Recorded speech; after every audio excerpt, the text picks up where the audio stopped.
Vous n'êtes pas sans savoir que les véhicules thermiques sont dans le collimateur de l'Europe, que les véhicules électriques laissent planer un doute quant à leur caractère véritablement vertueux.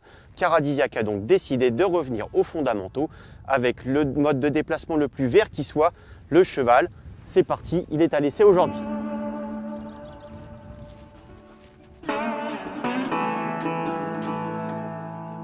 Alors contrairement aux autres moyens de transport, la conception du cheval rejette beaucoup moins d'émissions de CO2. En plus, on dispose d'un véhicule assez valorisant. Le design, on le doit à Dame Nature. Bon, dans sa carrière, Dame Nature a osé des styles un petit peu clivants. Là, il faut avouer que c'est plutôt harmonieux, plutôt joliment proportionné. Ce modèle se caractérise par sa taille moyenne d'1,65 m ici, là au niveau du garrot, par son entête blanche ici et ses balsanes. De quoi le retrouver aisément sur les aires de stationnement.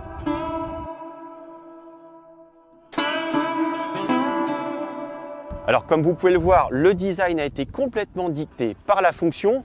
Pour parler comme en automobile, on a 2 capteurs sonores ici, 2 caméras là. Ça, c'est pour assurer une conduite autonome de niveau 2. Les amateurs de belle mécanique apprécieront aussi les entrées d'air ici à géométrie variable. Plus il y a de l'effort à fournir et plus le diamètre augmente pour alimenter en air frais.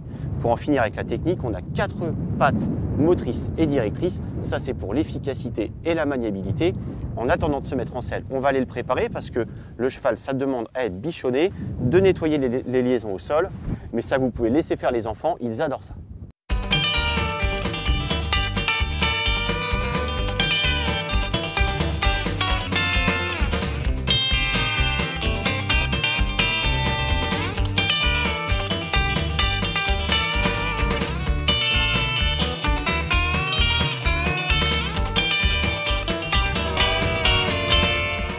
Le gros avantage du cheval, c'est la visibilité périphérique. À 360 degrés, on voit ce qui se passe autour. Et surtout, quand on s'arrête, contrairement à un 2 roues, ça reste debout. En termes de maniabilité, grâce aux pattes directrices, ça vire dans un mouchoir de poche. Gauche à droite, aucun problème. C'est mobile. On peut bien sûr augmenter la cadence au trot. Mais là, l'amortissement a tendance à secouer, donc il faut épouser les mouvements du dos, soit avec un trot enlevé, soit avec un trot assis qui encaisse les secousses.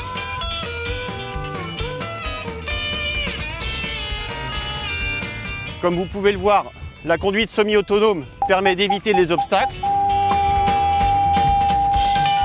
Le cheval ne fonce pas dans les murs, ni dans ses congénères, ni dans les barrières, ni dans les arbres.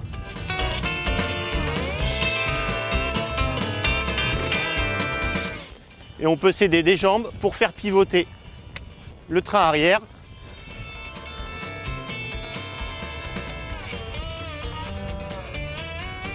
Et enfin, la commande vocale est très évoluée puisqu'on peut changer de transition rien qu'à la voix, au pas. Et ça, même chez Mercedes, on ne le fait pas.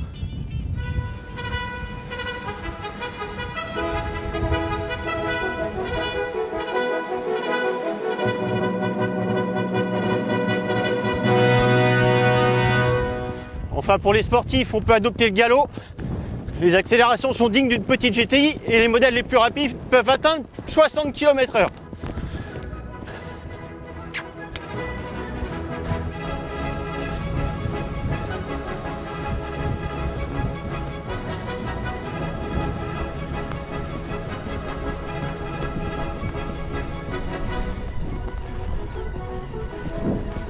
Oh, oh. Oh là!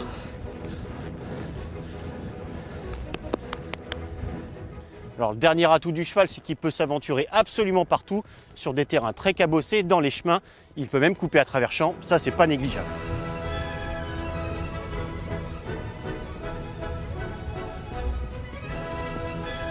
Bref, vous l'aurez compris, le cheval est à nouveau à considérer pour vos trajets quotidiens.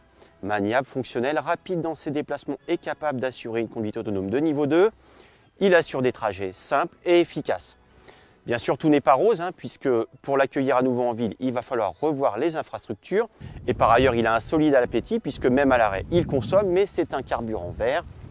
Après ce premier essai, nous vous donnons d'ores et déjà rendez-vous pour un premier comparatif face à la trottinette électrique et vous allez voir que le cheval a encore beaucoup de tours dans son sac.